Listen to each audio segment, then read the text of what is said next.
Really Happened radio show. Putting America first, second, and third.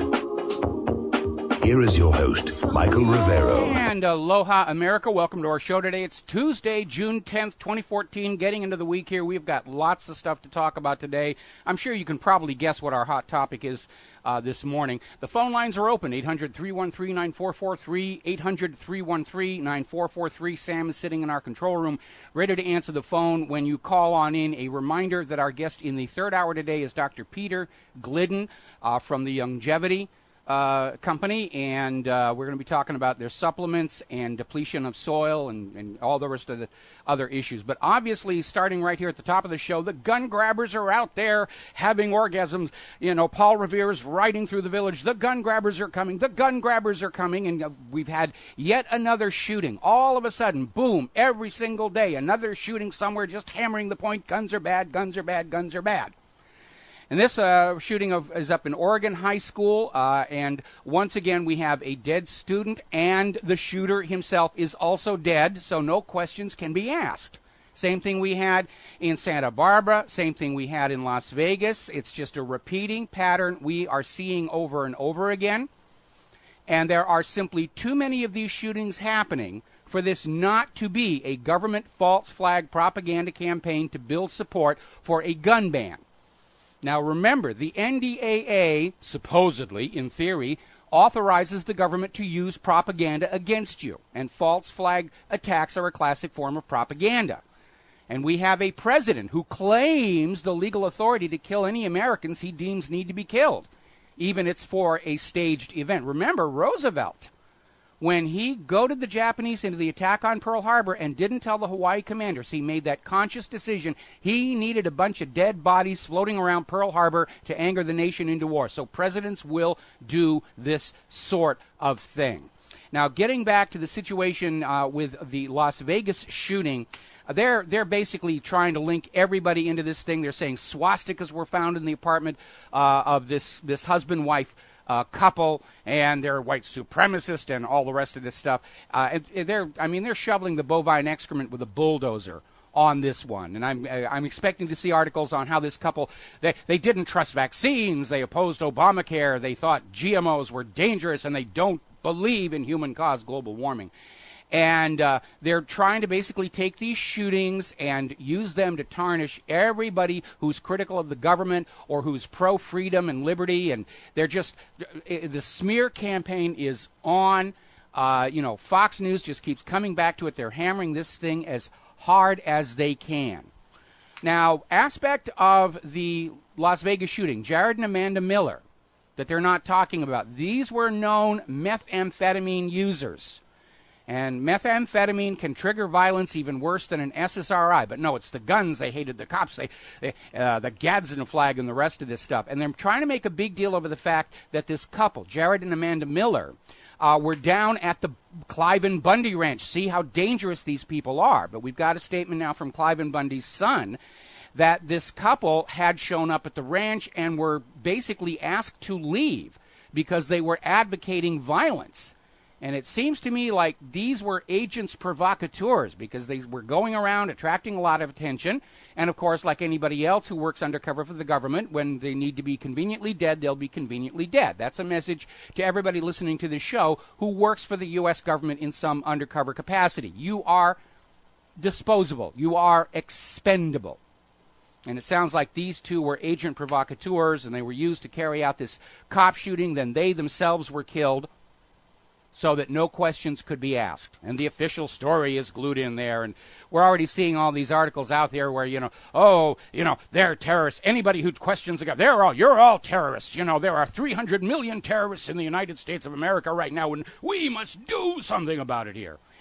Yesterday afternoon, they had another incident where a guy with an assault rifle was chased by police through North Hollywood, right near where Claire and I used to live. Now, he's still alive. They got him with tear gas. But it was just, again, it's happening way too fast. Now, yesterday, there was another story in Las Vegas of a police officer-involved shooting, but this one's getting no coverage because in this story, a Las Vegas cop shot his wife, also a cop, and his 5-year-old son in the head and then killed himself. And they're trying to find, what made this 20-year veteran of the police force snap. Check his medicine cabinet. Now, just to show you how extreme this gun grabbing is getting, there's a story that I found over at misguidedchildren.com, and apparently it involves a guy named Goodwin, who was called by the principal of the school where his son went and asked to come on in to talk about a very serious offense by his child. And the offense was the kid drew a cartoon of the character Gru from the movie Despicable Me. And the picture shows Gru shooting ping pong balls at his minions. And the principal declared this picture offensive and even said it was sexually explicit. And we don't even know where that came from. Now, Goodwin said, look, this is harmless stuff. We understand guns in our home.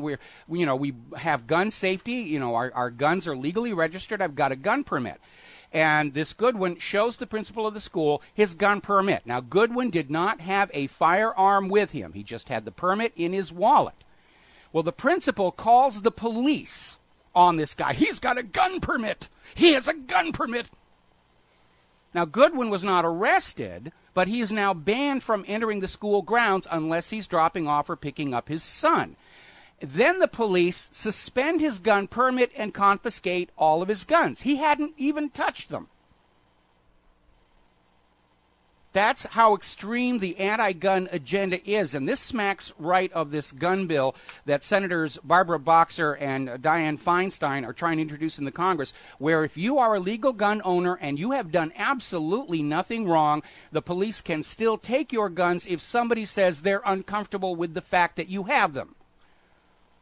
Now, if you are a gun user, a shooting enthusiast, a black powder enthusiast, whatever, you know that there are people in your circle of friends who are not 100% comfortable with the fact that you are a gun enthusiast, which means under this excuse, the police can just take your guns because somebody that you know, your cousin's wife's lawyer's secretary, chiropodists, is uncomfortable with guns. Therefore, we have to remove your guns so that they can feel comfortable. That's how extreme, how desperate they are.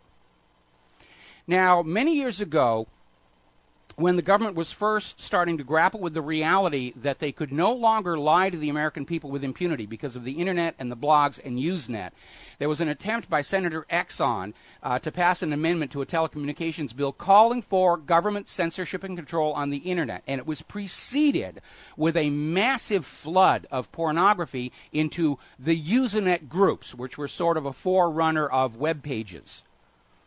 Now, there were areas in the Usenet hierarchy where that kind of thing was appropriate, but this porn was being flooded into cooking groups, basketry groups, flower arranging groups, and people would say, look, can you take this over to the area where it belongs? And the posters would say, I have a First Amendment right to put this wherever I want. And, of course, that made it immediately suspicious, and we checked the IPs where all this porn was coming from, and they all tracked back to government and military domains. And Exxon did his speechification showing the same pictures we were seeing pour all over the net. The amendment was voted through, and the flood of porn turned off like a switch had been thrown, which basically made it obvious this was a government propaganda operation to get what they wanted. Control of the Internet. Forget that First Amendment stuff. And now they're desperate to get the guns. We ran a poll at whatreallyhappened.com. Do you think the sudden flurry of mass shootings, because that's the point I'm making with this Exxon story, all of a sudden we're getting them every single day. There's no ramp up. It's just all of a sudden, every single day there's another gun incident. And that calls attention to itself. So the poll question is, do you think the sudden flurry of mass shootings is gun grabber, false flag propaganda? 94% said yes, it is. Now, when we come back from this next commercial break, what are they going to try and do with it? I'm sure there's going to be all kinds of gun control legislation about all this kind of stuff here. Will Obama try another end run around the Congress with an executive order? That is a question we need to be asking. Hi, America. Welcome back to the show. And we're talking about this latest, very obvious propaganda campaign to convince Americans they have to give up their guns. Now, let me put this in a different context. We know that some people drive recklessly on the road. and they kill a lot more people than are killed by guns. But nobody is seriously saying we should take cars away from everybody, including the people who handle them safely, because of the actions of a few. We know there's a big problem with drunk driving. There are already laws saying you shouldn't be driving your car while you're under the influence of any chemical. And we know there are people who just get into periods of road rage. And let's deal with that problem, the drunk driver, the violent driver, and that's fine, well and good, but you leave the law-abiding citizen alone. I mean, the reality is you're 600 times more likely to be killed by Obamacare than by a shooter with a gun. And, of course, the backside of all of these mass shootings is, had there been somebody present with a legally owned firearm, they could have stopped this thing.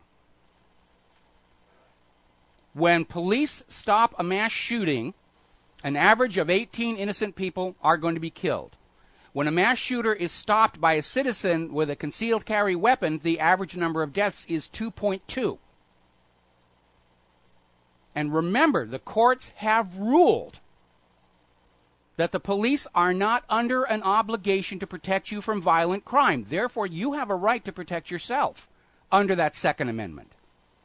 The United States Supreme Court ruled in United States versus Miller that the Second Amendment reserves to we, the American people, the same weapons carried by the military. And common sense has to tell you we have a right to keep and bear arms equal, if not superior, to the weapons the criminals are getting from the Fast and Furious gun-running program. But the propaganda is out there. The guns are bad. We have to take guns away from the people who aren't misusing them for the children, always for the children here. I mean, when you get to the point where Senators Boxer and Feinstein are saying that your guns can be taken away if anybody around you is merely uncomfortable, that's not even fighting crime. It's not fighting terror. It's just an excuse to grab the guns. So what is Obama going to do? Right now, in an election year, getting a gun ban legislation through the Congress is going to be very, very difficult. And I think the American people understand very clearly what's going on here is an attempt to create this climate of fear to disarm the law-abiding American citizen, leave us wide open to the criminals, wide open to the government when it comes to confiscate our gold and silver to save those poor struggling banks. So the next question is, will Obama try to carry out a gun ban via executive order? Now remember, White House executive orders are binding only on the federal government. Obama can't sign an executive order that applies to ordinary citizens who are not employees of the federal government. But it seems very obvious right now. They're in a panic to find some way to take the guns away from the American people, because they're looking at what a terrible time they've had in Afghanistan and Iraq and Syria and even the Ukraine, because they're dealing with populations that have weapons. Okay. Now then. By the way, little story. This just came out in Time magazine just yesterday. A company in Oklahoma is now marketing bulletproof blankets for kids. Buy one of the blankets, give it to your kid to take to school. It'll stop 9mm ammunition and debris from tornadoes, which sounds really good until you realize how heavy those things are, and the kids are not likely to be carrying them to school here. All right, we're going to take a phone call here. Elena in Georgia. Aloha, Elena. Welcome to the show. What's on your mind? Yes, hello, Michael. First of all, I want to say thank you for bringing truth out, and I hate liars as well as you do. And one thing I want to really to tell the whole public, the only guns we need to be afraid of is the guns which is carrying a law enforcement. Because one of the victims of the law enforcement's guns is my son-in-law, Ibrahim Tadashев, who's been murdered by FBI last year in Orlando in his own apartment. He was unarmed. He was shot 3 times in the back, 3 in the left side, in his arm, and then it went re-entered from the arms to the body. That means the arm was not even up. He was not standing or fighting, and the last bullet was on top of his head. So he was murdered. And afterwards, 10 months later, there was a result, which is a report official, one of them from General Attorney Ashton from Florida, who basically cleared him up, like as always, basically. So FBI always innocent. They did always right. They were self-protecting themselves. And the only thing I want to say, these people dying, the young, innocent people dying, because they know what the government lying to us. And as well as my son-in-law, he knew that Brother Tsarnaev didn't do that Boston bombing. They didn't do anything. They didn't blow up people in Boston, and that's why my son-in-law is dead.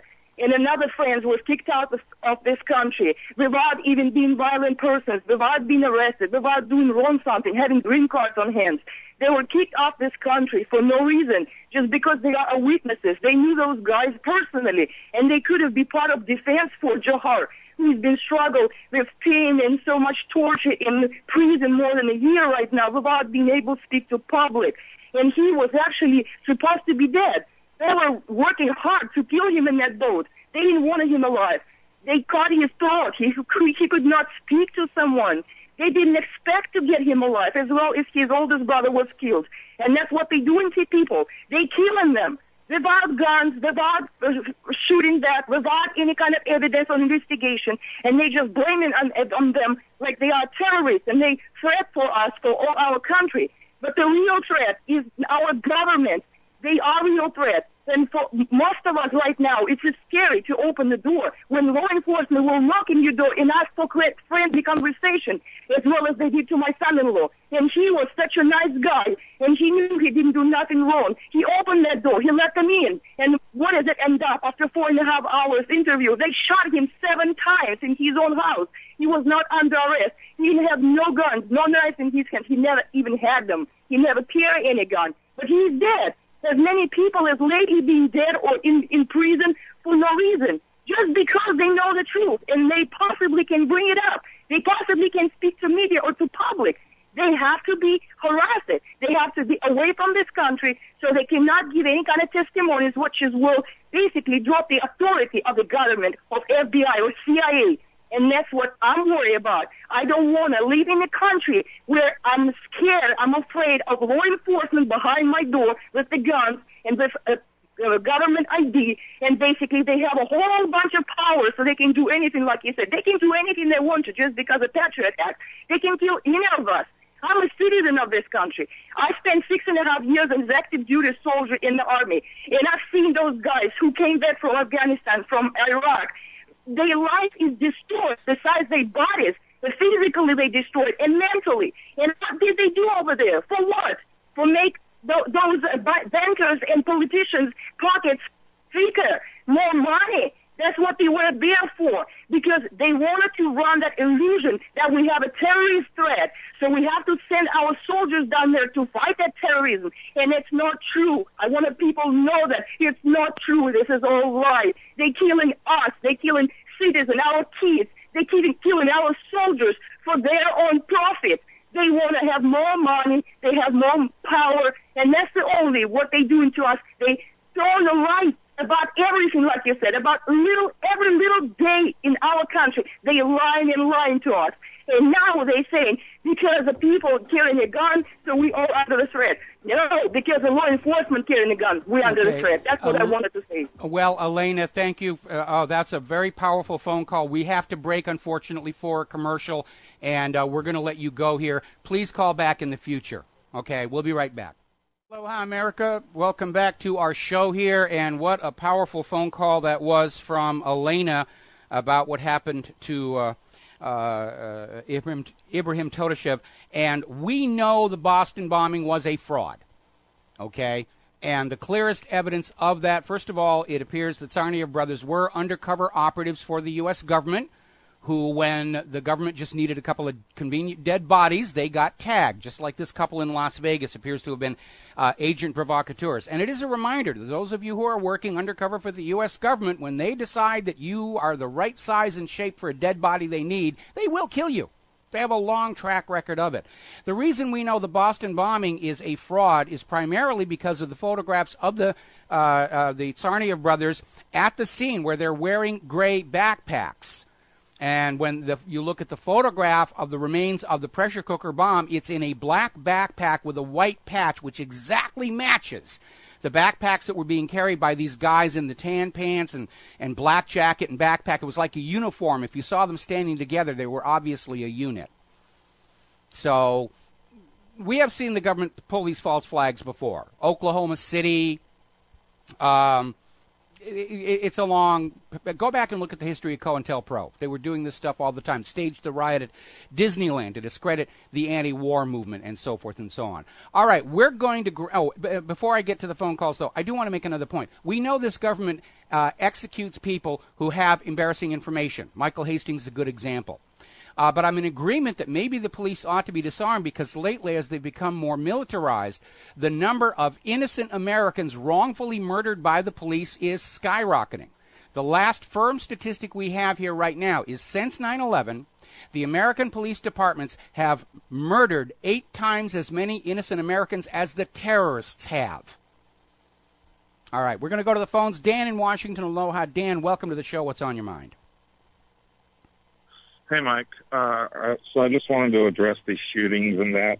As far as the gun control debate and agenda goes anymore, I can't even address every talking point has been addressed, analyzed, reanalyzed, gone over. The point I've got to is I carry a list in my phone of every country outside the United States that employs and believes in gun control, a phone number to their embassy, and I will give you contact, how to get in a hold of them, and you are free to leave at any point you wish. You are terrified of everybody with a gun. Everybody with a gun is going to kill you. Everybody with a gun is after you. So that's a terrible way to live. I don't want anybody to live like that. So please feel free to leave and go to one of these countries. I don't see the point of changing the foundation of a country that was based on freedom of arms to satisfy one person or 10 people or 100 people. You are free to leave. No one is holding you here. Please just go. Have your utopia. I have a bad feeling you're not going to feel like it's working out quite like you thought it would when you got there, but that's not really my problem. No one's holding you here. Please feel free to leave. All right, that's a very, very good point here. And if you think the idea of the people not having guns and only the police and military have guns leads to a really stable, safe, healthy, happy society, just go back and study the history of Nazi Germany or the Soviet Union. Every country where the guns are taken away succumbs to dictatorship, and that's the agenda here as well. And remember, when you look at history's great genocides throughout the 20th century, all of them were preceded by a gun ban on the eventual targeted population. So that's what's going on here. I understand there are bad people out there with guns, both inside and outside the U.S. government. Okay? But there are bad people out there with baseball bats. There are bad people out there with hatchets and axes and knives. And you don't take hatchets and axes and knives away from law-abiding citizens because of the actions of some crazies, even if they're genuine outbursts of SSRI-induced violence, as opposed to something being set up by the government. All right, we're going to switch over to George in Texas. Aloha, George. Welcome to the show. What's on your mind? George, are you there? Okay, I guess we lost. Can you hear me? Yeah, there you are. Okay, what's on your mind today? Well, you know, the thing is about Dianne Feinstein's and Barbara Boxer's bill about if someone feels uncomfortable because they have a gun, because somebody has a gun, you know, they get taken away. Well, I got a counter bill for people like Barbara Boxer and, you know, Dianne Feinstein, who are affiliated with organizations that you know, work against this country and trying to undermine the Constitution. And that is, since I feel threatened and uncomfortable because people like Chuck Schumer, Dianne Feinstein, Barbara Boxer in office, since I am uncomfortable and they're undermining my Constitution, since I feel threatened, they should be kicked out of office. Well, I would absolutely agree with you that, and of course it's all hypocritical because Dianne Feinstein herself carries concealed. She has a concealed carry permit. She carries a gun in her little handbag, and her attitude is she's important and she has a right to have a gun, but you, the people upon which she and the political class are preying, in the sense of predatory behavior for money, you shouldn't have guns because then you might actually say no to them, and that can't be allowed to happen. And, of course, that is exactly why the Second Amendment is there, to give the people the right to say no to a government that's gotten too big for its britches. Now, the go ahead. I can tell you one thing. If Obama tries to do a gun ban by executive orders, that is something he bit off. He's going to bite off more than he can chew. He's going to choke. Well, again, I am not personally advocating any violence here, but it does seem like the government is trying to push us into that kind of a situation. Maybe the same mistake the British made when they tried to confiscate the firearms. And that was the spark that triggered the American Revolution. Now, I think if they try to provoke violence and start a shooting war, it's not going to be on a ground of their own choosing. I'll tell you that right now. You know how much they're going to be prepared for it. It's not going to be on the ground of their own choosing. Well, I'll give you another aspect to this thing. I mean, look at what's been going on over in Ukraine, where we had this tyrannical government seize power in Kiev, and the first thing it did was order its soldiers and its police forces to go and slap around anybody who doesn't see things their way, and they got hit with massive defections. That's why they're bringing in all these hired mercenaries from Czechoslovakia and Poland and XZ and Academy and the rest of that situation. The ordinary Ukrainian military and police forces are not supporting the government's move. And I would not be surprised if Obama issues an executive order saying, go on out and grab the guns. I think we may see significant portions of the standing military and the civilian police force saying, heck no, and say, we're going to be on the other side. And that's probably one of the reasons why the U.S. government has been trying to mass ban the Second Amendment rights of all returning veterans from the war zone, because they're an already trained military force that will be very difficult to deal with. And I don't want to see blood flowing in the streets of the United States of America, but apparently we're dealing with a government that's perfectly happy to trade the blood of our children for more gold in their pockets. And how bloody and violent this confrontation gets is entirely under the control of the federal government. Well, you know, the thing is, the National Guard armories around here, what I've been told by an officer is they took those M16 rifles and they hid them in other places because the government was coming to take them. I hadn't heard that one. Oh, because the U.S. government was trying to take the M16 rifles, the ones that are already cased that they'll pass out. I mean, they're trying to disarm the National Guard because they don't trust them. If you looked at the Battle of Athens, where they get the guns? From the National Guard Armory.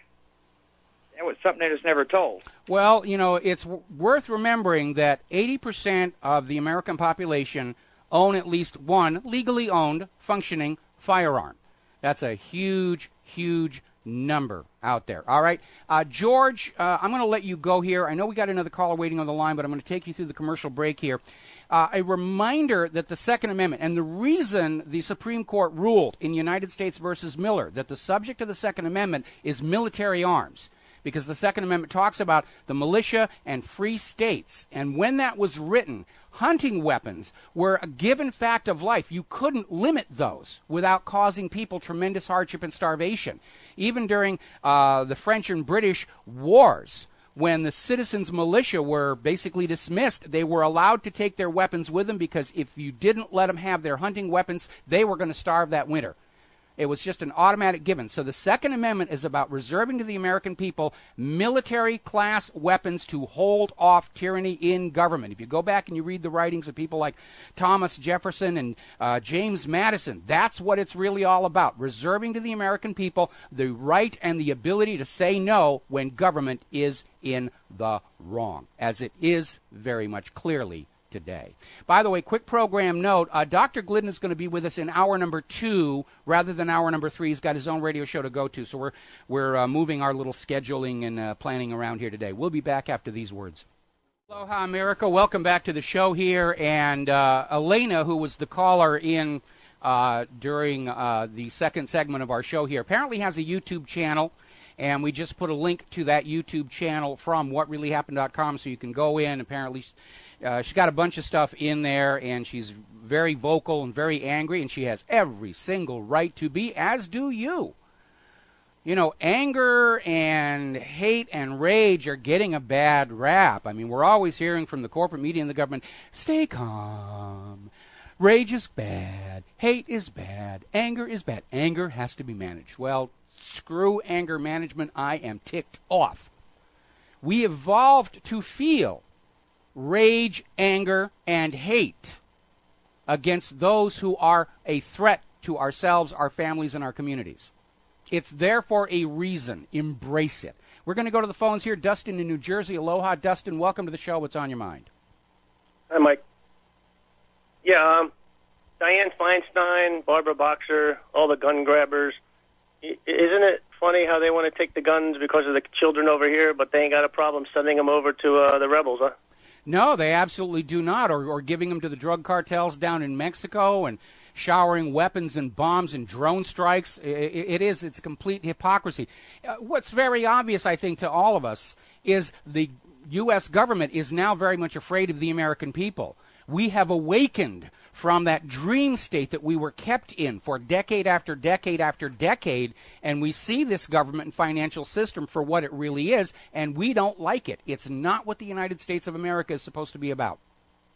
Yeah, exactly. I think all these gun incidents is because they're in overdrive because they know the de-dollarization is moving faster than they expected. It is. You can tell. Look at all the deals like from the past year. It's just tenfold, moving so fast. I think they didn't expect that, so maybe Barack Obama was out of the office.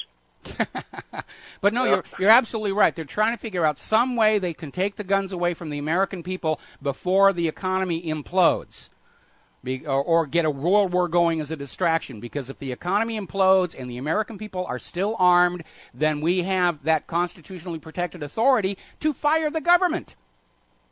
Get them on out of there and say, look, skedaddle, take your ill-gotten gains, go off to the Cayman Islands and retire there, or we're going to start the country all over again on its original founding principles. Did you watch that Mike Maloney at the Cambridge House financial discussion he had about how different countries and their currencies collapse? And everybody should watch that. Oh, yeah.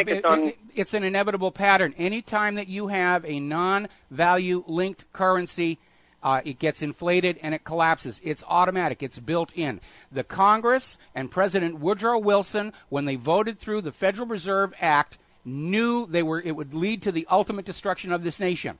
But it was going to happen after they were out of office and dead and gone, and after lives of wealth and privilege and power and authority with somebody else's problem to deal with. Wilson even wrote in his own diary, I have unwittingly ruined my country, which is a stunning admission for a president to make.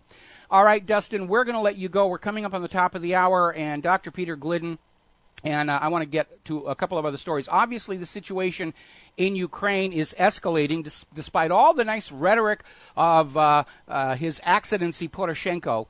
The heavy artillery barrage continues against Slavyansk.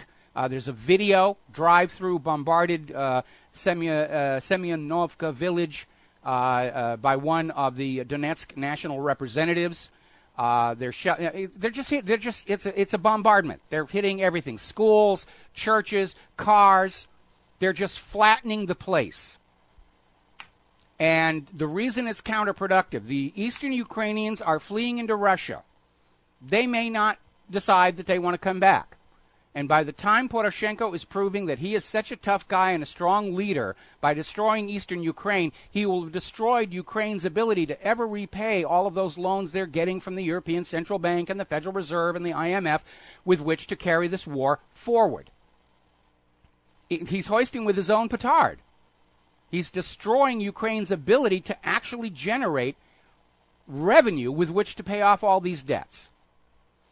Another video, Ukrainian army killing innocent people in Lugansk. This is a video, cell phone video, walking around, just showing ordinary civilian non-combatants, including women, shot and bleeding. And this is where your tax dollars are being spent, while millions of your fellow Americans are sleeping in alleys and eating out of trash cans. Trillions to prop up the banking system, prop up GM so that they can put out products that kill drivers, and all this money going into all these war zone areas and nothing left over for you, the American people. That tells you what the priorities of this government really are. Now, there's an article over in Information Clearinghouse about Poroshenko's message to Novorossiysk and Russia, and basically looking at his speech. What he's basically saying is there will be no federalization. no state status for the Russian language. They established that when the Russian language is not allowed in Ukraine. Then they had to pull it back because of public outcry. Now they're going forward and saying, no, Russia is not a recognized language of Ukraine. No recognition of the Novorossiyan political leadership, full and unconditional surrender of the Novorossiyan Defense Forces, and Crimea will forever belong to the Ukraine. It's a declaration of war and an ultimatum. So Poroshenko is ready to invade Russia to take back Crimea. And we know the U.S. will just follow along because the real goal here is to get into a state of war with Russia and China so the ruble and the yuan stop being a threat to the U.S. dollar. And they don't care how many millions of your kids are going to be killed and crippled in this war. It's all about protecting that particular piece of ink and paper. Russia today was over there at East Ukraine, and they're basically saying it's not becoming a war. It is a war. There's a full-on war on the ground in eastern Ukraine. And it was started by the U.S.-backed overthrow of the elected government of Kiev 3 months ago. That's where this is all coming from. The U.S. media started, oh, it's Putin's fault. It's all Russia's fault. Russia's the bad guy. You know, we're the good guys and Russia's the bad guys. And that's all you need to know. By the way, little piece of information has surfaced over in Op-Ed News. Ukraine's new president, and I use that term loosely given the massive amounts of election fraud that were uncovered in the Kiev elections here, used to work for the United States State Department.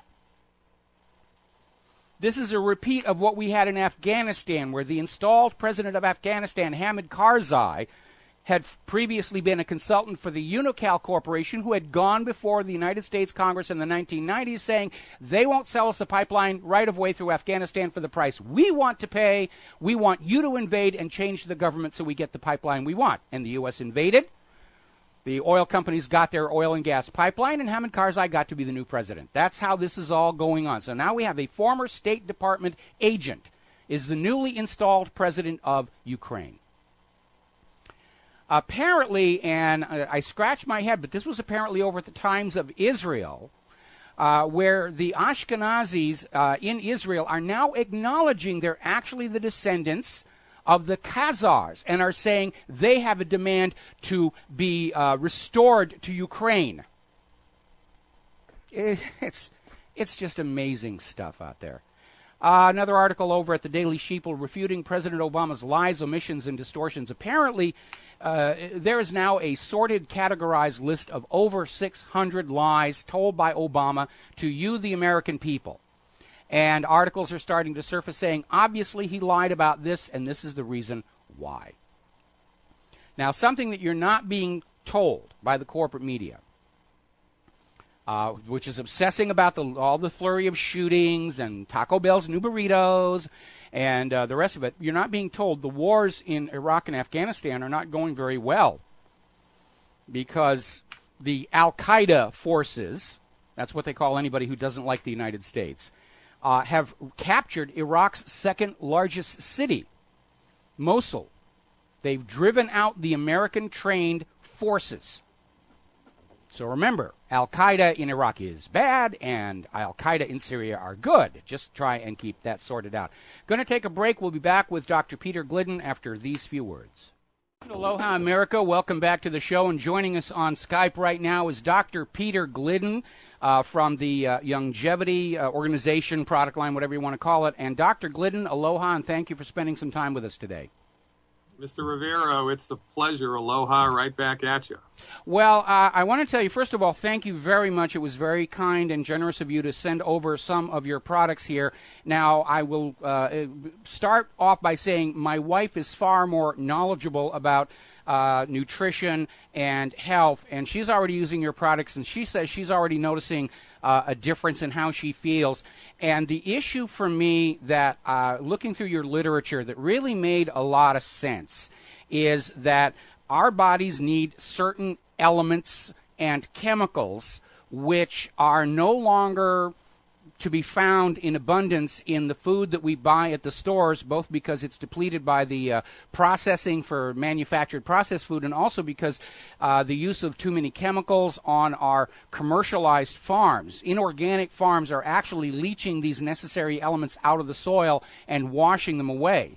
And so you may be eating enough calories from the supermarket, but you're not getting certain critical elements, which, of course, is what we're getting here. And I'm already trying some of your stuff, and I'm also noticing an immediate improvement in my energy level. So how did you get into this whole approach to nutrition and health in the first place? Well, it's a long story. I was a pre-med student at the University of Massachusetts in 1987. And I was on track to just go to conventional medical school. Actually, I was my intention was to be an osteopath. I wanted to be an osteopathic physician. And so I went for my interview at the Biddeford College of Osteopathic Medicine in Maine. And it was a really good interview, but the person who was doing the intake said, Peter, he said, I had a very strong leaning towards, holistic method, and osteopathy historically did a lot of body work. They incorporated a lot of body work into their therapeutic programs. But the interviewer said, look, I understand that you're having holistic leanings, but you have to understand if you are to secure a license to practice osteopathic medicine, you're going to have to be delivering pharmaceutical medicine in standard hospitals in order to get your license. And I couldn't accept that. I didn't. I was naive, quite frankly, at the way that osteopathic medicine was delivered in the United States. And so I proceeded.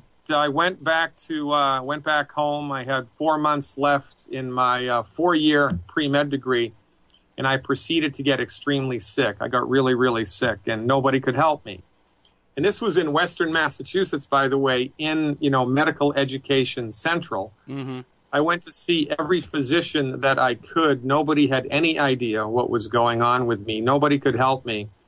I was languishing in bed. I was feverish. I couldn't keep anything down. I was losing weight, and it was pretty bad.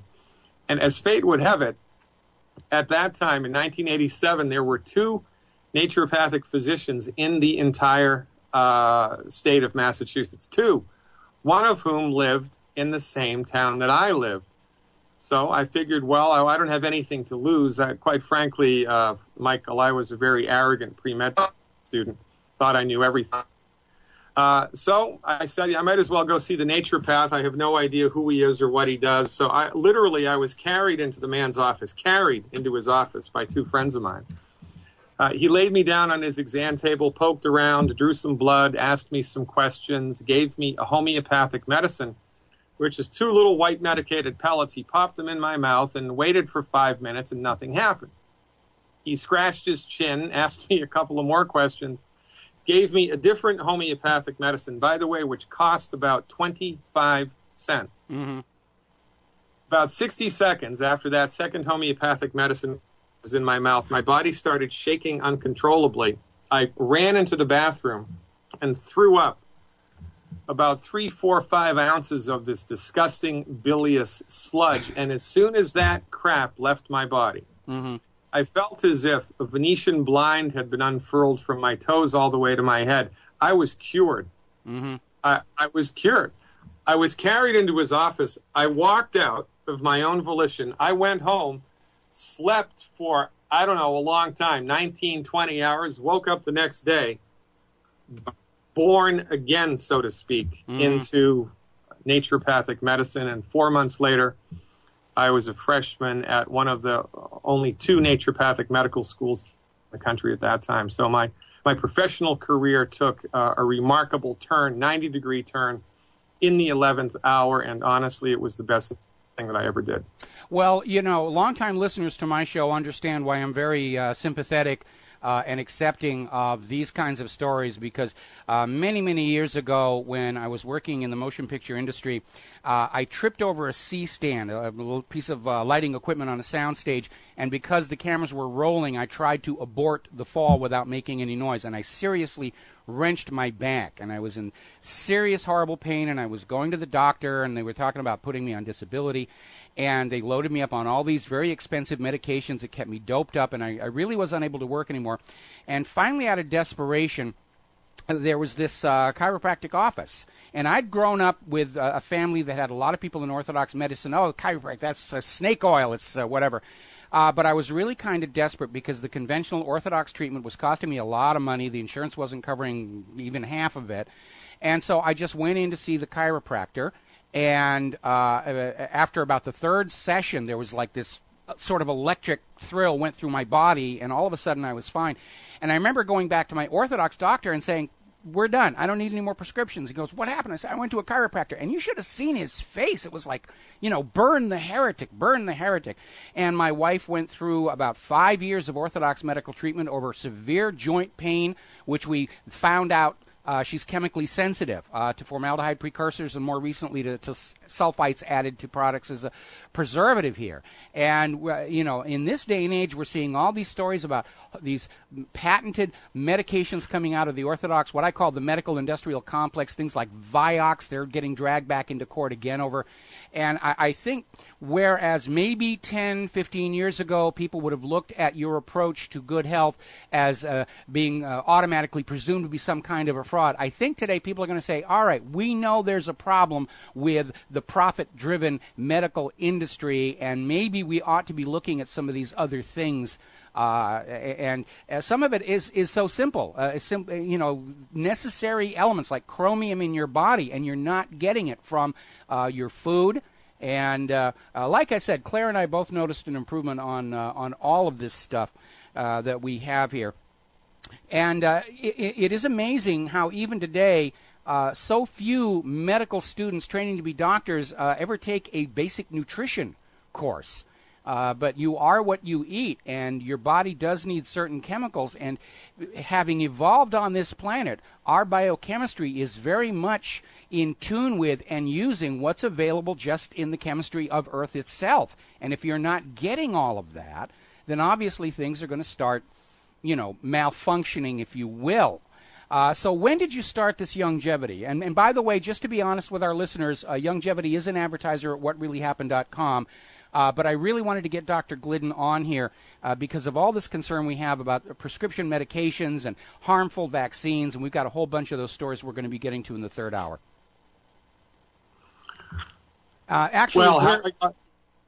We're up against the end of a first segment, right? Yeah, we are. We got about, all right. Well, I'm just going to talk us into the commercial break, and when we come back, I want to hear about Youngevity and how it got started, because I'm getting calls and emails from people saying, oh, yeah, we're using that stuff, and it's really great. And I think, again, we're seeing a turning away of the general population from what is proffered to us by the corporate media, and people are open to the idea of finding alternatives that are less expensive and far more effective than what we're getting at the hospitals, doctors' offices, and pharmacies. We'll be back in 3 minutes after these commercials. Aloha, America. Welcome back to the show. We're talking with Dr. Peter Glidden from Youngevity. And Dr. Glidden, I'm going to keep you as long as I can. I know you have to leave close to the top of the hour to go do your own radio show on that other network. But before I hand the microphone back to you, I'm looking through all these products here, and the one my wife really likes is this Beyond Tangy Tangerine. And looking down the list of ingredients, it's all the vitamins that you need. You can throw away all the other little bottles here.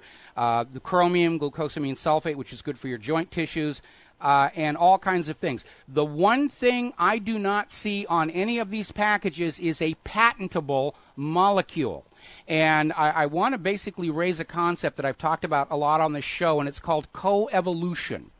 where we have existed on this planet. We've been evolving on this planet for 1 billion years, and our chemistries are all interconnected. Well, what the orthodox pharmaceutical companies like to do is they like to create a new chemical that's never existed before that sort of kind of fits in to where the natural counterparts go. And then they can put a patent on it, and they can charge huge amounts of money, and then act surprised when their new patented molecule has very strange, unpredictable side effects, Vioxx being a good example of that.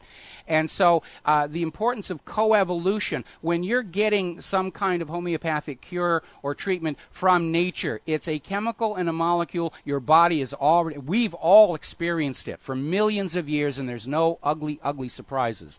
And so at this point, with all the bad track records of the big pharmaceuticals, engineered, designer, patented molecules, I think there's cause to be avoiding those as much as possible here.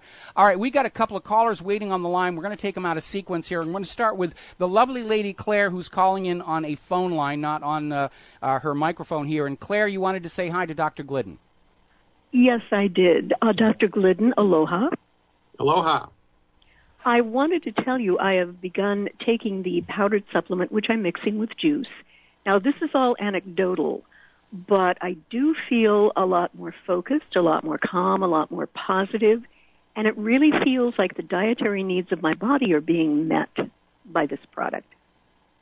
Well, it's a point well taken. You know, the proof of the pudding is in the eating, and my profession represents the tip of the spear of new-fashioned, science-based, clinically verified medical nutrition. And this is an important point to ponder. As a naturopathic physician, I'm licensed and regulated to practice medicine, and my profession exists to marry the scientific discipline with alternatives to drugs and surgery, because quite frankly, in the treatment of chronic diseases, drugs and surgery don't work. And this is the biggest, secret that exists in the modern medical marketplace. Contemporary MD-directed allopathic reductionistic medicine does not need to be upregulated. It does not need to be downregulated. It does not need to be tweaked, modified, or managed. It needs to be abandoned for chronic disease. It does not work for chronic disease. But, you know, it works for trauma. It works for surgery when it's necessary in a handful of infectious diseases. Where my profession excels is in the delivery of medical nutrition, which is science-based and clinically verified, the intention of which is to support and promote your body's ability, God-given ability, to fix itself. And quite frankly, everybody in the world is nutritionally deficient. Everybody in the world is nutritionally deficient, and everybody has gotten used to running on 2 cylinders instead of 102. And when you take a good medical nutrition supplement, appropriate for your body weight, absorbable, sophisticated, cutting-edge formulas, you feel better, because quite frankly, it's the first time in your life your body has been nutrified, and that is a game changer, and that is why we exist. Well, thank you so much, gentlemen. I'm going to let you both go so that we have other callers who can call in and talk. But thank you so much, Dr. Glidden. Thank you, Michael. All right. Well, thank you, Lady Claire. And we're going to switch over to John in Barbados. Aloha, John. Welcome to the show. What's on your mind? Well, I want to iterate a little story. I was working in Nigeria, and after a while I was feeling really rough and terrible. I went to a local clinic, and they sent the blood sample off to the path lab in London for tropical diseases, and it came back positive for malaria. Anyway, when I went to this clinic again, the doctor said, well, there is a little guy that lives in this village just outside Lagos, and he's expert at treating these particular disease. And it was, I mean, witch doctor, whatever you care to call him. But he gave me this fibrous pill about the size of a marble. And he said to me, go back to the hotel at night, have your evening meal. Do not take this pill until you're ready to go to bed. I tell you what, that night I had the worst nightmares in my life. When I woke up in the morning, I was ravenously hungry. I ate the breakfast for 2-3 men, and I felt absolutely great. When I came back to the UK, they did the test. I went back to the doctor. They did the test. They sent the blood off to the same path lab. Came back negative. The malaria had gone. I had no idea what the pill was. Don't care. I've never suffered from it since. Well, that's a very interesting story, John. We're going to let you go here because we're rather pressed for time here. But I think there's two important points to keep in mind. If you have a car, okay, it takes water in the battery, oil in the crankcase, and gasoline in the fuel tank to run correctly. You can't run a car that's out of gas. You can't run a car that's out of oil. You can't run a car that doesn't have a working battery because it's gone dry. And your body's the same way. You got to have all the components there for it to be operating at its best. And we understand, especially looking at the attacks that we're seeing from the orthodox medical establishment on vitamins and supplements and herbal cures. They view anything that they can't patent and monopolize as an economic threat, and are clearly willing to try and promote and sell products that may not be as safe and effective as long as they've got the market monopoly on them and can basically reap huge amounts of profit from it. And it's not a good way to approach the issue of health care because they're running it as a for-profit business. And long ago, all the way back when Nixon was president and this whole idea of the HMO was first created, the focus shifted from what is best for the health of the population to how much money can we make. And the reality is that if all Americans were perfectly healthy, the entire corporate medical establishment would collapse. They need us to be constantly ill, whether it's from various chemicals we're getting in the food we buy at the supermarket, the GMO side effects from the medications they are giving us. The more we are kept chronically ill, the more money they can make off of us. And I think that is one of the reasons we're seeing so many people turn away from that corporate-dominated chemistry, patentable molecule approach to medicine, and they're starting to look back at nutrition, especially at a time when we understand that the food that we're buying at the supermarket is nutritionally deficient, either through processing, chemical additions, or the fact that so much of our farmland has been depleted by modern commercial farming practices. And you got to make up that stuff from somewhere. And I understand these products, they are a little pricey, but when you look at the ingredient list here, there's everything in there. And my wife was joking about the fact that just having this one jar, there's about 40 bottles that are in her little vitamin cabinet that she could throw away because it's all in there. All righty, we got to take a break for commercials, bottom of the hour. Dr. Glidden, I hope you're going to stay with us for at least most of the next half hour. Absolutely. All right, Dynamite. We'll be right back. Hi, America. Welcome back to the show here. We're going to take one more phone call, and then for the rest of however long Dr. Glidden is going to be here, I want him to just have the microphone. So, Wes in Idaho, you have a question for Dr. Glidden. Yes, Dr. Glidden. I want to know your opinion on cannabinoids, cannabis, the oil made by Rick Simpson for cancer. Well, medicines made from marijuana are extremely effective. Medicines made from herbal substances are extremely effective. And in the greater, from a greater perspective, herbal medicine is a good add-on to foundation, science-based, clinically verified medical nutrition. Your body needs 90 essential nutrients in order to work the way that nature intended it to. And if you don't have the 90 essential nutrients, there's no amount of herbs on God's green earth, herbal extracts, herbal tinctures, oil of any herbs in the world that are going to be able to do the job that they can do, that they should be able to do because the body is under-nutrified.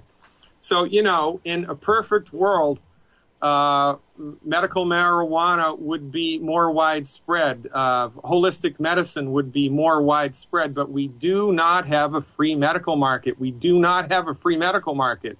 And this is the biggest problem that is afflicting us in the world today. And so because conventional medicine has failed us so miserably, people are left to their own devices to try to figure out what to do on their own. And you have handfuls of courageous physicians around the world going out of their legal comfort zone in order to help secure real and effective cures for chronic diseases which conventional medicine has completely let us down with.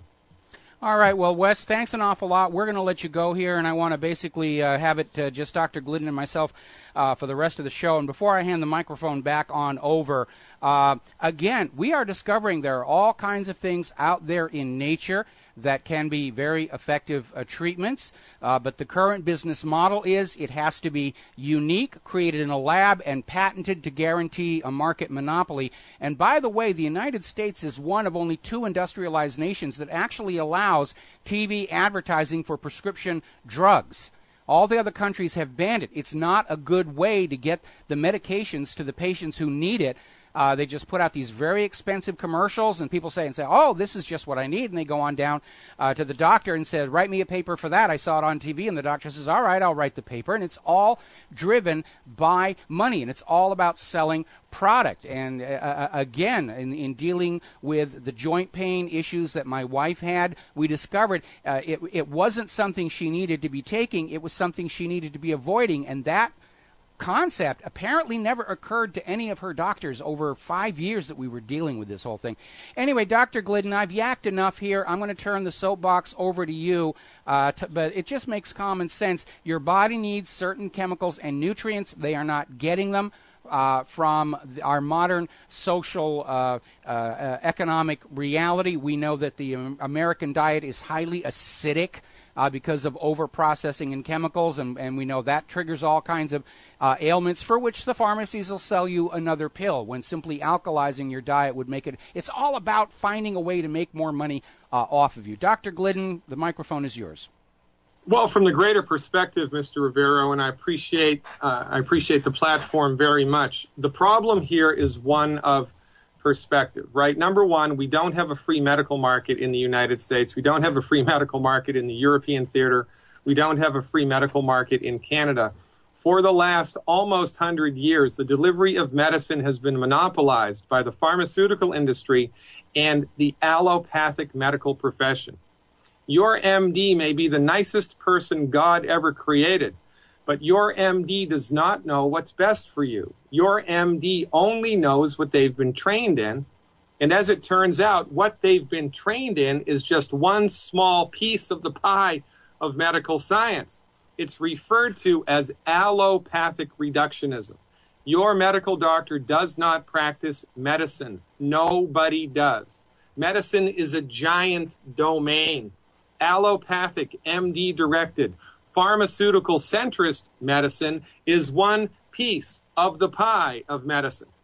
The pharmaceutical industry and the American Medical Association in the United States have gone out of their way to convince everybody that the only owner of the domain of medicine, the only go-to person for all things medical, has MD after their name, and this is a shell game. It's a lie.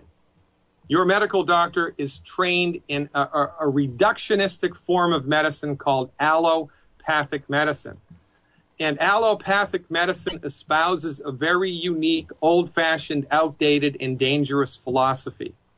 Reductionistic allopathic MD-directed medicine argues that if you can't measure it, it doesn't exist.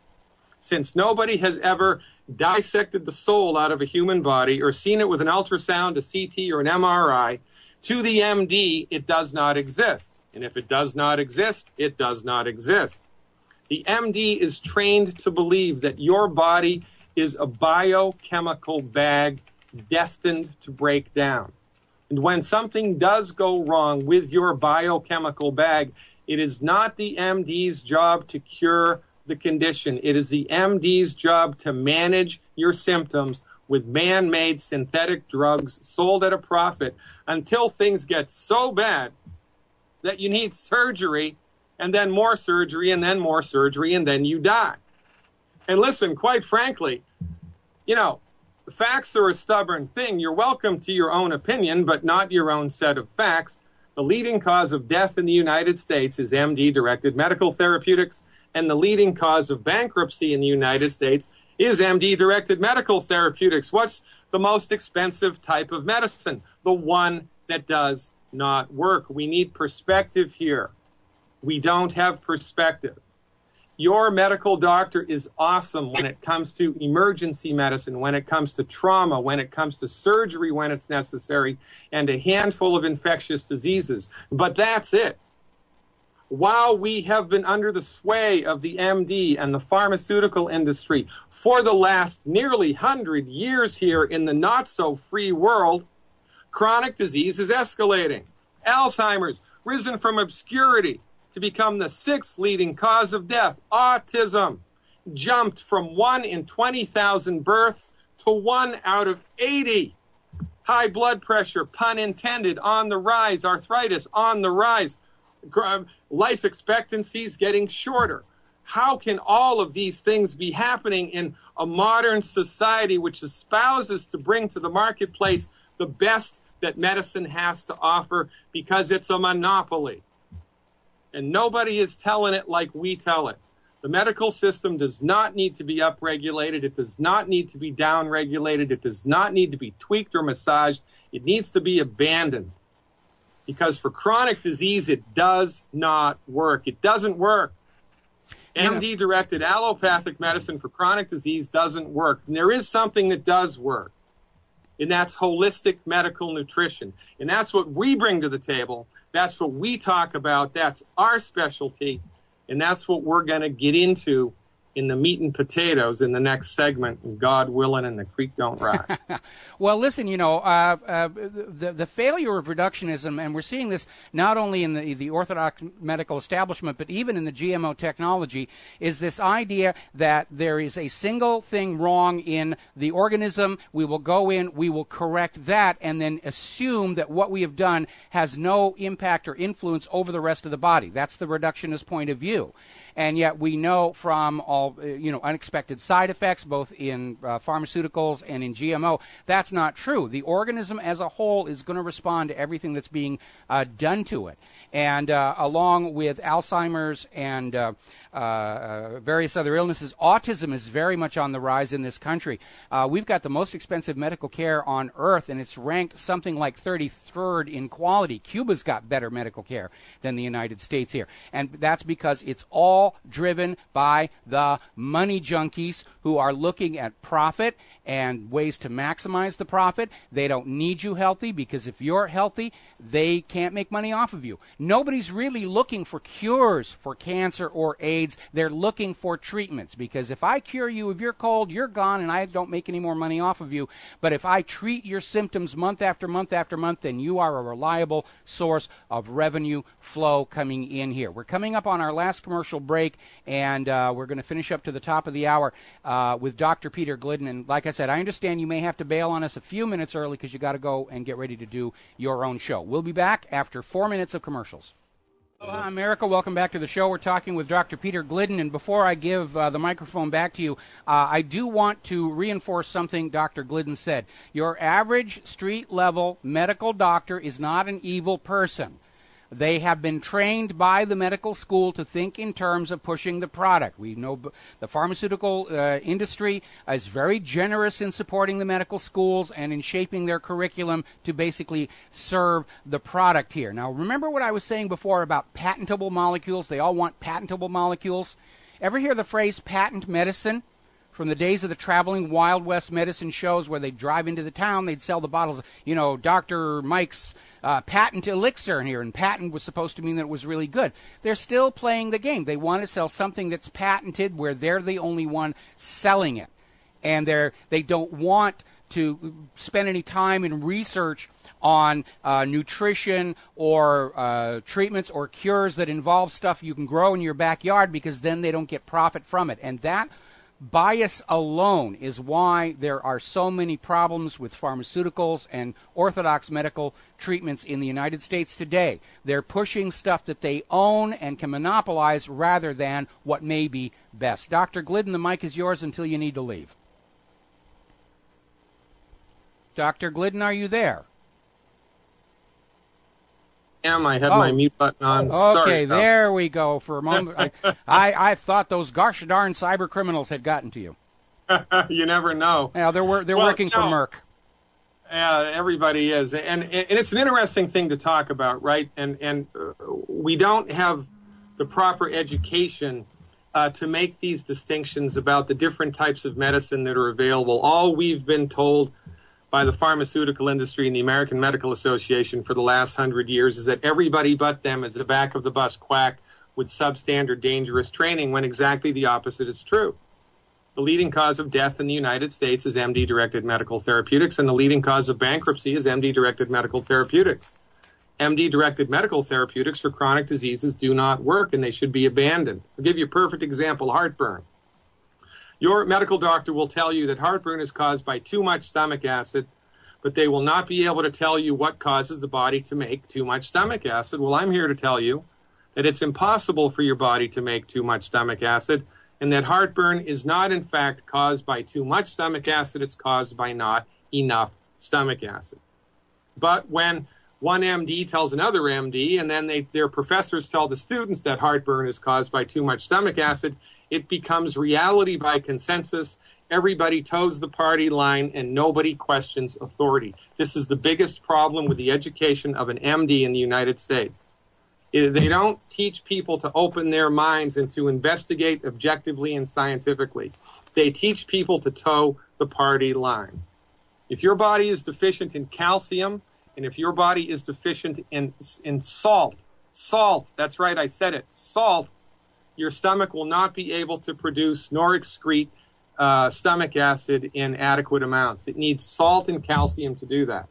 So, can I insert a comment here? I'm sorry to interrupt you, Dr. Glidden, but we're always seeing in the stores and everything salt-free, low salt, salt is bad, salt is bad. But you understand that if you analyze your blood for its salt content, you will find the same salts you find in seawater in a lower concentration, basically reflecting when we crawled out of the ocean. The problem with the salt in the store is it's not the same salt you have in your bloodstream, and that's why it causes issue. Well, going to use sea salt, a lot of those salt-related problems will go away. Yeah, and it's a point well taken. Your body needs nutrients in order to work the way that God intended it to. If you have enough salt in your body and enough calcium in your body will be able to make hydrochloric acid sufficient to the cause. But if it doesn't, another chemical called gastrin builds up. So you swallow some food, the food presses against pressure receptors in your stomach, the stomach secretes gastrin. Gastrin makes your body secrete hydrochloric acid, but your body doesn't have hydrochloric acid because it doesn't have enough calcium and it doesn't have enough salt. So gastrin builds up in your stomach, and when there's too much gastrin in your stomach, a little valve at the top of the stomach opens, and that's what causes heartburn. If you're suffering with heartburn, it's a relatively easy thing to get on the other side of. You need to start salting your food with good new-fashioned sea salt and get a good calcium supplement. And as it turns out, all chronic diseases can be traced back to mineral deficiencies. Mm-hmm. There are 90 essential nutrients that your body needs in order to function the way that nature intended. 90 essential nutrients, 60 minerals, 16 vitamins, 12 amino acids, and 2 essential fatty acids. The problem is they're not in the food. They're not. It is impossible to secure all 90 essential nutrients just from eating food, which leads to one of life's greatest ironies. Even if you ate all organic all the time, it's only a matter of time until your body runs out of nutrients, and then something breaks. So you don't have enough calcium, and you develop an arthritic knee, or heartburn, or high blood pressure, or restless legs at night, or inability to fall asleep at night, or low-grade anxiety, all of which are linked to inadequate levels of calcium in your body. You go to a medical doctor who knows nothing about medical nutrition, and they throw a drug at your problem, the intention of which is not to cure the problem, but to manage the symptoms, which the drug does. And then you get worse and worse and worse and worse and worse. You pay more and more and more money, get no results. Now you're taking 5 or 6 different medications, and your health has gone where in a handbasket. Yeah. There's so much information to talk about here, Michael. So much information. We've put together a website, teamwhatreallyhappened.com. teamwhatreallyhappened.com. One more time, teamwhatreallyhappened.com. If you go there, you can sign up for the email blast that we're going to send out. I've put together instructional videos that lay the groundwork for what we're talking about, because we're suffering needlessly from two medical myths here in the not-so-free world. Myth number one is the wrong notion that your MD is the exclusive owner of the domain of medicine. They are not.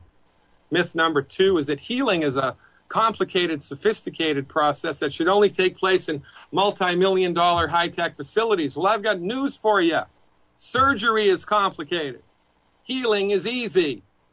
Your body knows how to fix itself. Your body wants to fix itself, and it is the job of the members of my profession to prove with science and research and clinical trials how to support your body's ability to fix itself. And it is easier to help your body recover from a chronic health condition than it is to fall off of a potato truck.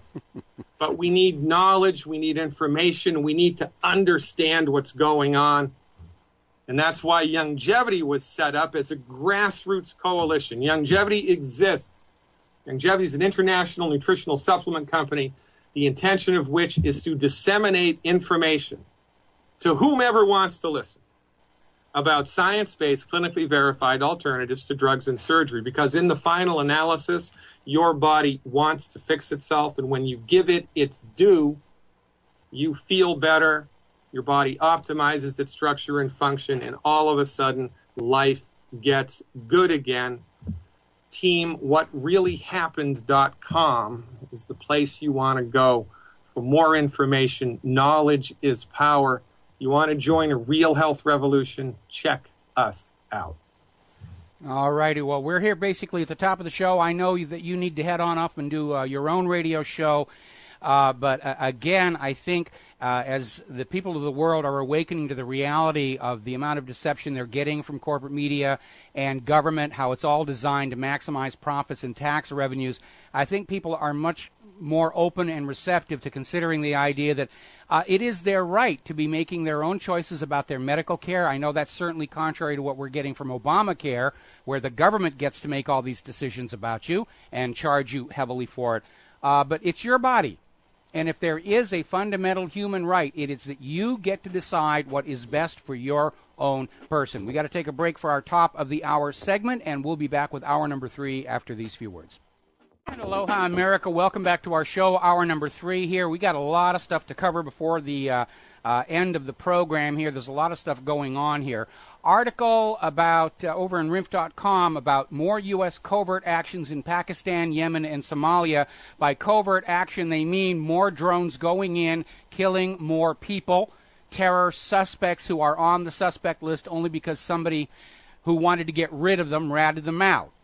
You know, a rival for a woman says, oh, this guy over here, he's a terrorist, and he gets whacked. And the real crime here is that every time they hit one of these terror suspects, they will kill innocent civilians around them.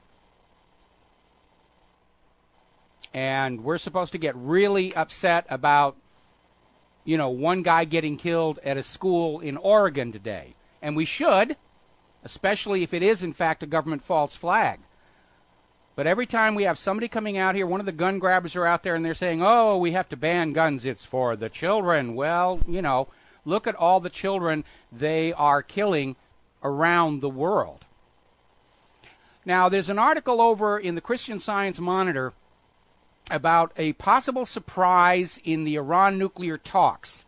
The P5+1 have been proceeding. The U.S. had a last-minute demand to further reduce the number of centrifuges owned and operated by Iran in order to lengthen the time that it would take for Iran to build a nuclear bomb, which nobody can prove that they're even intending to do that. This is all coming out of Israel saying, get them, hurt them, hurt them.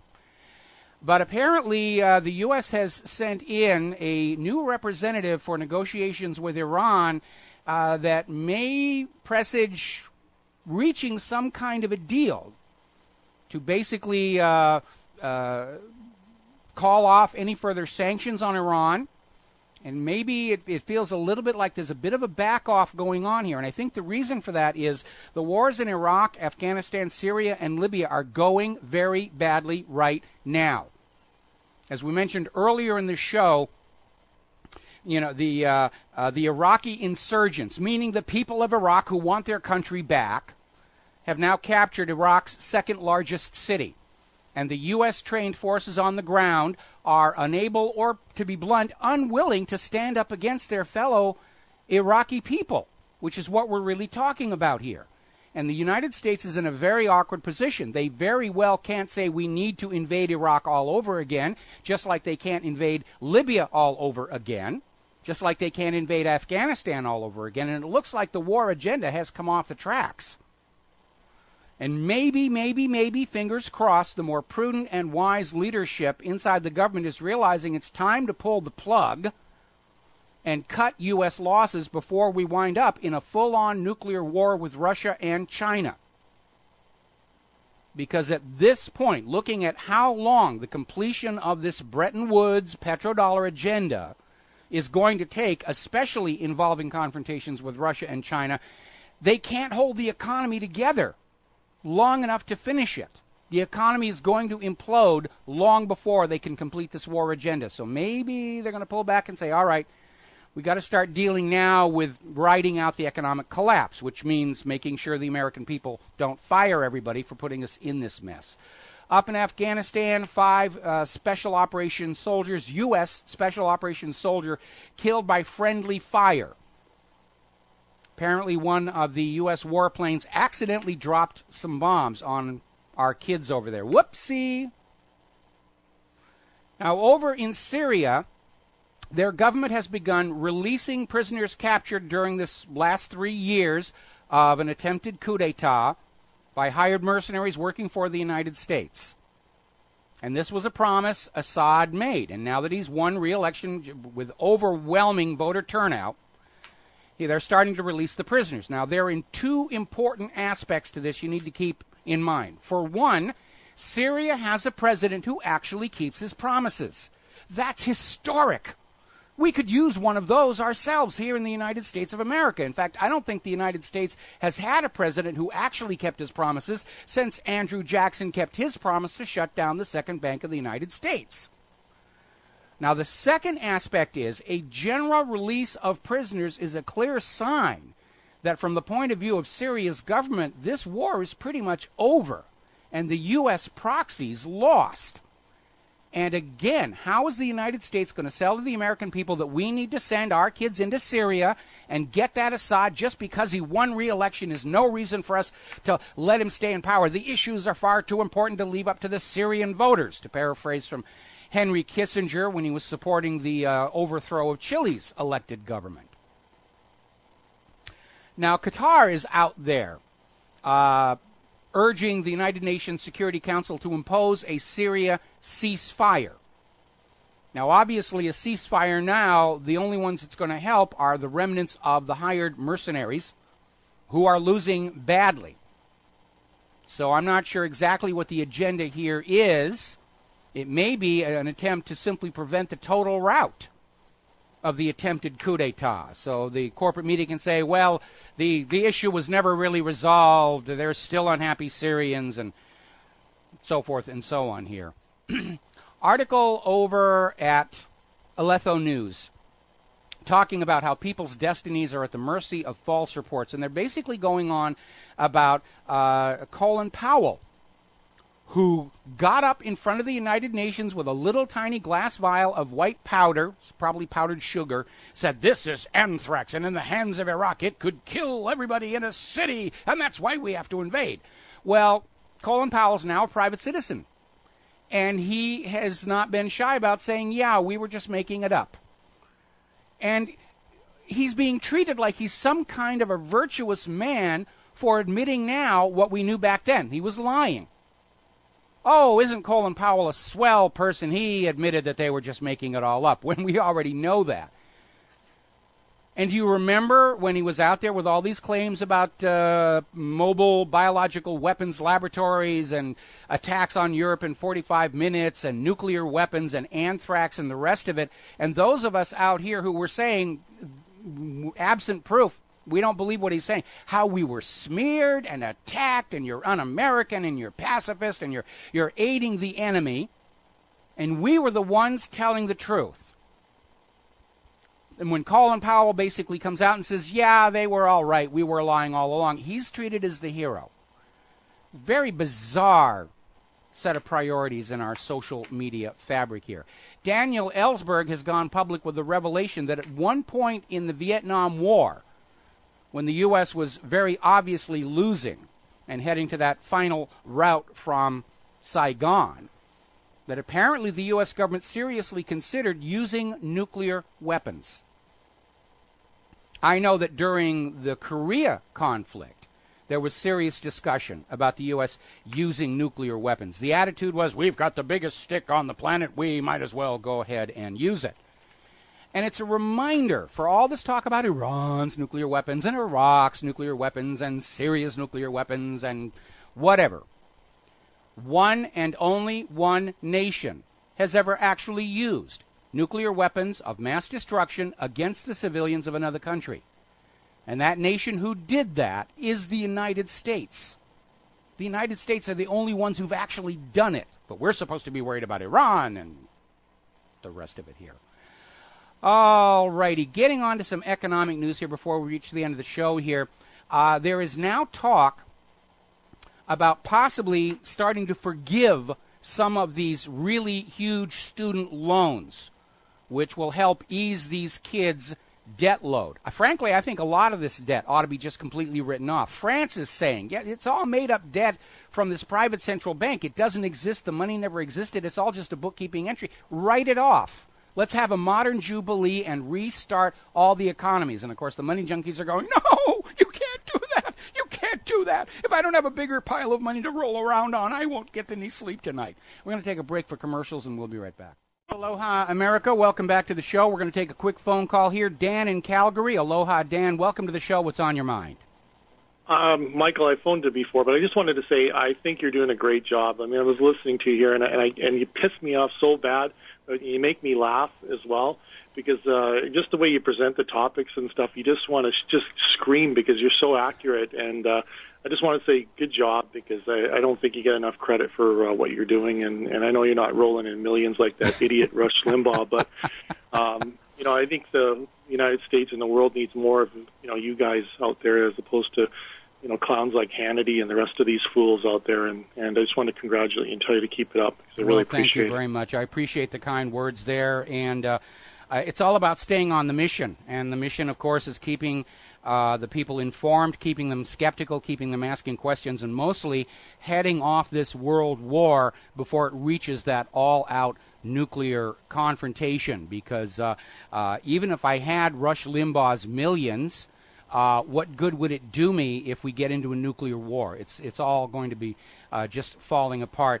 And the focus has to be on the stories that we're reporting and the information we're reporting.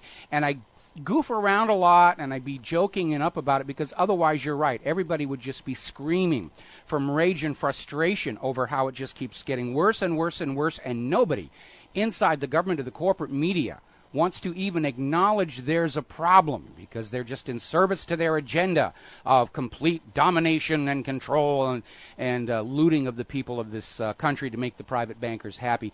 Dan, thanks an awful lot for the kind words, and we're going to let you go here because we got a lot of stuff to cover here.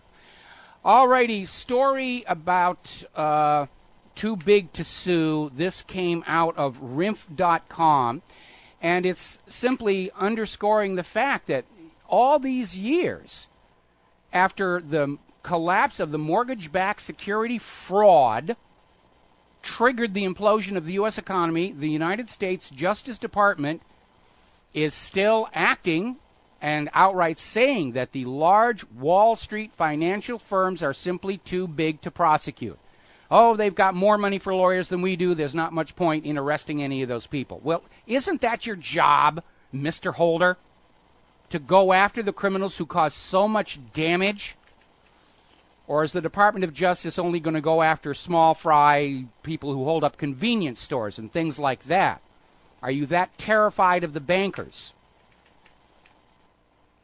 I presume Philip IV was that scared of his bankers. They were all carrying swords back then. Didn't stop him from cleaning up the mess.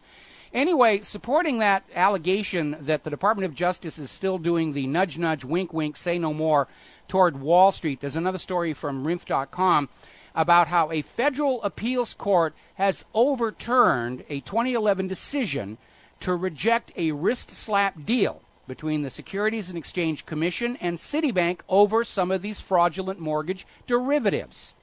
Basically, in 2011, the court had said this deal offered by the SEC to Citibank, where Citibank had made billions of dollars off these derivatives, and they were basically going to pay a fine of $1 million or so. I don't know the actual numbers, but it's always a wrist slap number. They make billions, they pay millions, cost of doing business, and they all go home happy. And in 2011, a judge said, no, this is not appropriate. The punishment has got to fit the crime. And apparently, more recently, a federal appeals court has said, no, this little wrist slap deal, that's fine. And basically allows the executive branch, this ruling came down on June 4th, allows the executive branch complete discretion, independent of the courts, as to how Wall Street criminals are going to be punished, or more often not punished at all. And it's another example of how the money power in this country has completely taken over.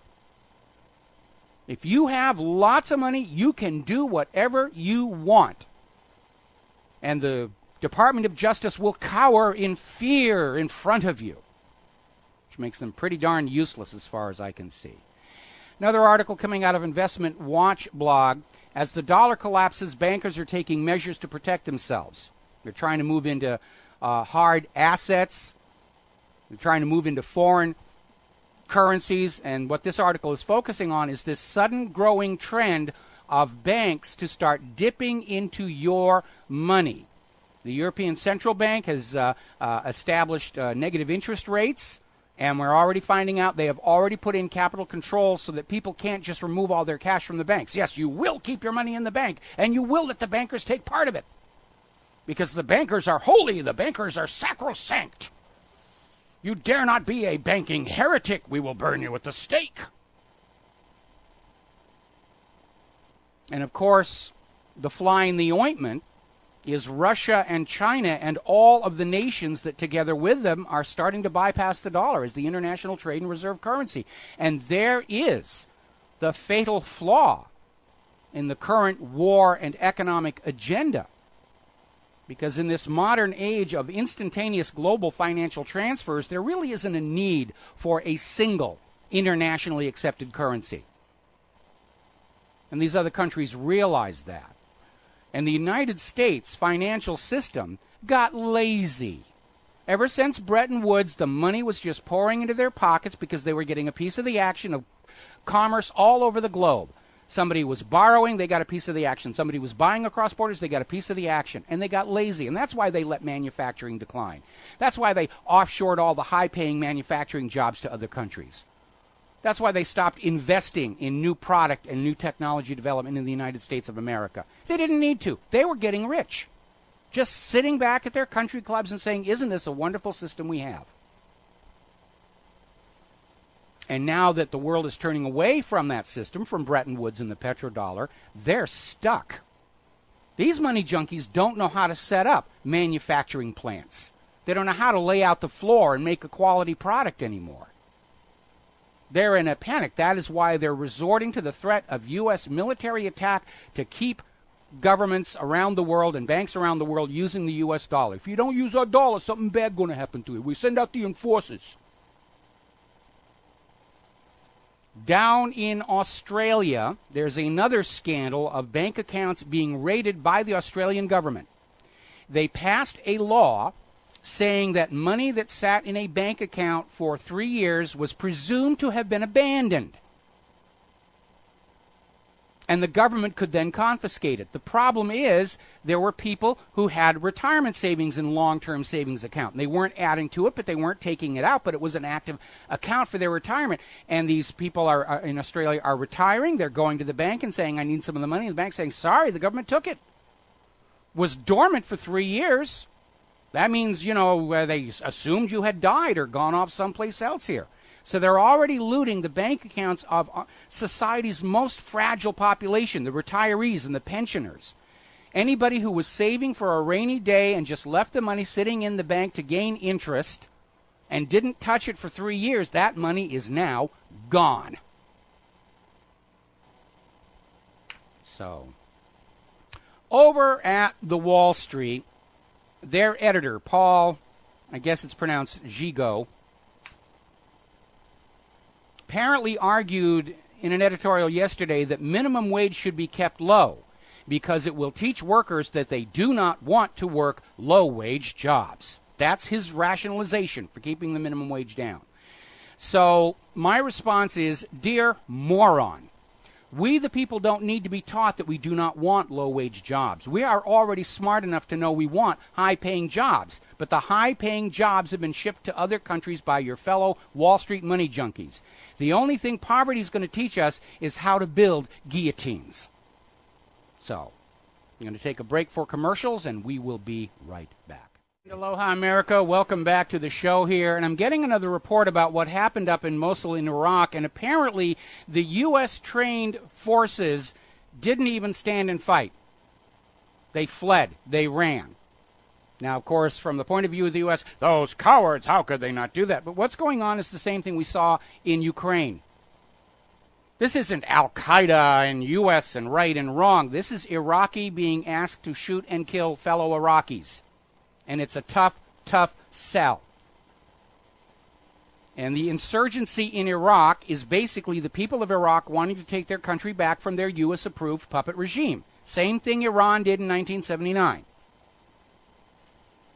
And it is a reminder that if the U.S. government is pushing towards a confrontation with the American people, relying on the newly militarized police to go out and kill other Americans, to seize their guns and their gold, and to give them what for, it may backfire.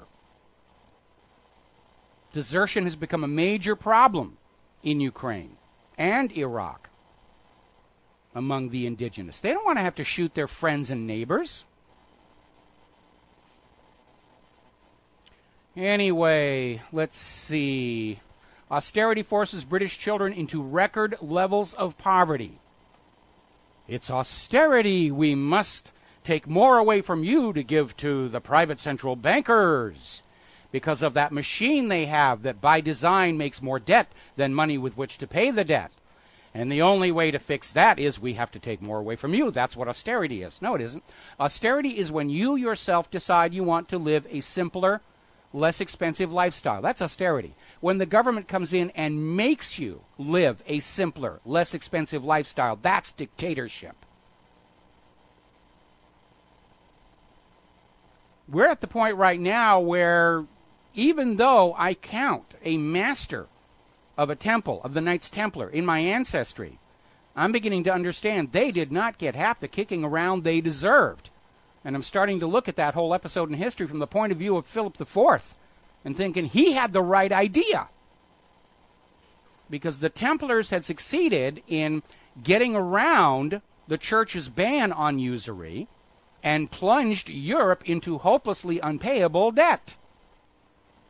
And Philip IV just rounded them all up, set fire to them, debt problem solved. And I'm beginning to realize there is some merit to that approach here. And you get to wear cool swords. Anyway, on the financial brink, again talking about Great Britain, the number of households with serious debt is on the rise despite the so-called recovery. We're always being told there's a recovery. The only recovery is for the money junkies. They're making out like bandits, and I choose that word deliberately. Water rate arrears, meaning they're behind on their water payments, have gone up 305% since 2007. Telephone late payment on the bill, 230%. Energy cost late payment up by 171%. There just isn't enough money out here for society to function. And it's all because of that money junkie addiction. Because anybody who's not an addict understands that before you can take money away from the general population, you have to construct an economy that gets money to that general population. You can only take out as much as has gone in. It just doesn't magically appear in our pockets out here. We're not the Federal Reserve. We're not allowed to just create the money out of thin air. And that's where the entire U.S. economic system, the ECB, and the federal government have all failed. They're just totally focused on getting more, and nobody's thinking about how do we set things up so that people can trade their labor for wages and salaries in order to put into the system, pay their credit card bills, pay their water bill, their phone bills, go to the store and buy stuff.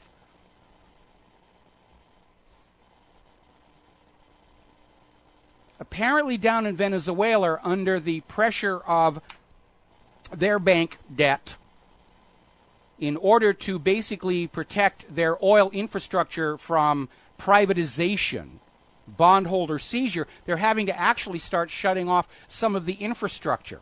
There are areas in Venezuela going without water right now under the economic hardship. And all of this is part of a deliberate program to get Venezuela back into the petrodollar system. Oh, you're selling your oil for the yuan. Well, we're going to do this, and we're going to sabotage your economy, and we're going to bring it all down again. I mean, one of the reasons so many countries in South America hate the United States of America is all during the 60s, 70s, and 80s, the banks in the United States were being used as instruments of U.S. foreign policy. You'd go down to a country, they'd borrow some money to build the infrastructure. Then CIA would send in insect pests to destroy their cash crop, so they couldn't pay the money back. And then the banks would, well, aha, we own you now because we have this debt that you can't pay. And we know that kind of stuff was going on. The U.S. sabotaged the coffee crop in Cuba to drive them into poverty and financial collapse. It goes on all the time. I mentioned this a little earlier in the show. Article in The Guardian, the French are right. Tear up all the public debt. Most of it is illegitimate anyway. And all of this talk about austerity is merely a political device to loot the people more and give it to the money junkies. They're calling it austerity to make it sound like a good thing. They call runaway, out-of-control inflation growth to make you think it's a good thing. No, it isn't. When they talk about the U.S. economy growing, they're talking about an increase in the total aggregate debt that you and your children and grandchildren will have to work to pay off. Now, a very interesting story, again, over at Investment Watch blog. Jim Willey is out there saying that if countries are forced to choose between the U.S. and Russia, it's not a slam dunk that they're going to come over to the U.S. side because of the fact that the dollar is on the edge of collapse. And he's out there saying we could see countries like Japan, Saudi Arabia, and even Germany say we're going to do the same thing that Crimea did and Ukraine did before the overthrow. Russia's just making us a better deal. There's word circulating around that Saudi Arabia is going to drop the petrodollar deal, that they will accept currencies other than the dollar for their oil. That will probably trigger the same thing across all of OPEC. So it's moving along very rapidly. When it finally hits here in the U.S., it's going to happen very, very quickly. Please be prepared. You should have no more money in your bank than you need to pay your immediate obligations. You should have the rest at home, under your control, where the computers can't reach in and make it disappear. Have some of it in cash. Have some of it in physical silver and gold. By the way, if you have that kind of cash, you might also want to look at platinum and tantalum, which are being traded as commodities metals, and they are actually performing very well right now. Why? They're not being rigged the way gold and silver are. But don't forget, the London Daily Silver Fix ends in August. silver's going to take off unless they can figure out some other way to keep the price down. They're not going to be able to keep these prices down. And those of you holding silver and gold are going to be doing very well, which is a reminder. If you go over to Republic Broadcasting and their website, you will see an ad for the Republic Trading Group. And if you go in there and you buy your physical silver and physical gold, you're not going to get tungsten. And part of the proceeds from those sales do go to fund our network. And, folks, we really need it. I cannot tell you how urgent it is that we need your help to keep Republic Broadcasting on the air right now. And I don't want to give you the horror stories. But, I mean, we're running out of little small pieces of equipment we can't get because that's how short we are. So please hit that donate button so that we can keep buying equipment. Like I had to buy a replacement UPS yesterday here. $200. I haven't put it in yet. Apparently, over at the VA scandal, we talked about this briefly yesterday. Washington Times is reporting 70% of all the Veterans Affairs facilities used these alternative hidden wait lists. 57,000 veterans were waiting 90 days or more for their first appointment. 64,000 never got their first appointment at all. This is not an accident. It is not an error. It is not malfeasance by some mid-level minor official. This is implementation of a policy to cut the costs of the war by abandoning those wounded veterans who are no longer useful to the war machine. That's what's going on here. And if you're a veteran, if you're a serving military, if you are a wounded veteran, you need to recognize what the government's attitude toward these wounded veterans is. If you're a patriot, you'll go off and die and stop wasting our money because we need to buy more bombs and bullets and all the rest of that other stuff. I remember when Don Rumsfeld was saying, we got too many wounded surviving their battlefield injuries. It's costing us way too much money. All righty, we got to take a break for commercials. We'll be back with the last segment of our show after these words from our sponsors. America, welcome back to our show. Last segment. I want to skip on back to the top of the show talking about this sudden flurry, surge, if you will, of these mass shooting incidents, Santa Barbara, Las Vegas, Oregon, all over the place. And it's all cranked up too quick to be a natural social phenomenon. It's a false flag propaganda campaign to go on out and get the American people to surrender their guns to the government. Oh, please, Daddy, government, take away all the guns. I don't feel safe if anybody but the government has guns. Apparently now CNN is out there putting the spin that the liberty movement in the United States of America, that's those of us who want our Constitution and our Bill of Rights, is now more dangerous to the safety of the country than Al-Qaeda. That is pretty pathetic and desperate propaganda. And apparently they have a statement from the New America Foundation saying that right-wing extremists have killed 37 people in 16 violent incidents since 9/11. And that's more than the 21 people killed by Al-Qaeda in the post-9/11 era. I would doubt the numbers. First of all, you're forgetting about all those people who died on 9/11 itself, a few thousand. But we're not going to count them because we want the numbers to come out making it look like people who support the Constitution and the Bill of Rights are now the danger. We're the domestic terrorists, and they're pushing this thing. By the way, this New American Foundation is run by Eric Schmidt from Google and funded by George Soros and the United States State Department. So they're going to be layering it on with a trowel. People with guns are dangerous. People who don't believe the government are dangerous. People who want freedom and dignity are dangerous. People who don't want the banks taking everything they own are dangerous, and we've got to get those dangerous people under control.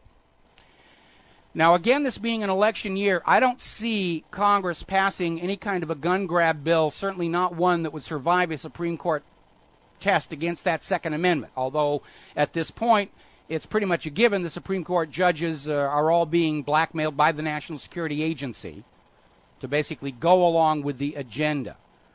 The real risk is that President Barack Obama might just sign an executive order saying, turn in all the guns. If you're not in the uniformed police forces or the military, you don't need a gun, just turn them all in. A couple of points on that. First of all, it is a clear violation of the Second Amendment, which would be an impeachable offense for the president if we had a Congress that had any gonadal tissue whatsoever. But most importantly is presidential executive order only has meaning to federal government employees, because the original purpose of a presidential executive order is to implement the will of the Congress by saying to the executive branch, this is what you must do. A presidential executive order has no authority for ordinary Americans who are not employed by the federal government. Obama can say, I'm taking the guns, and the rest of Americans can say, no, you're not. You don't have that authority. But they are desperate to grab the guns. I think it has finally sunk home in Washington, D.C., that the economy is going to implode long before they can complete the war to reimpose Bretton Woods and the petrodollar on the rest of the planet. Because China and Russia are getting ready to yank the plug on the dollar as the international trade and reserve currency. There are now 80 nations that are aligned with the BRICS organization. And if they all drop the dollar at the same time, the party's over, my friend. It's time to call it a day. And so now the U.S. government is dealing with the reality that the economy is going to come crashing down, and they can't stop it no matter how many countries they invade and attack and regime change. And so now their big concern is that we, the American people, who have been preyed on by the exact same kind of predatory bank that we fought a revolution to be free of for over 100 years, and we're sick and tired of it. We know the government has delegitimized itself by ignoring the Constitution and the Bill of Rights. This government has delegitimized itself with endless lie after lie after lie after lie after lie about Saddam's nuclear weapons, human-caused global warming, the true state of the unemployment numbers. And we, the American people, have a legitimate reason to say to the federal government, you're fired, fired, fired, fired, fired. Clean out your desk. Turn in your parking pass. Get out of here. And the federal government doesn't want to go. They have confused what is best for the nation with what is best for themselves. Most people don't understand the Federal Emergency Management Agency and the Department of Homeland Security are not about taking care of the American people during a crisis, but about preserving and protecting the government against the people. Now, it looks pretty fearsome. We know that this government has been buying hollow point ammunition and assault rifles. I'm sorry, when the government buys them, they're called personal defense weapons. When you buy them, they're assault rifles. Little clarity there.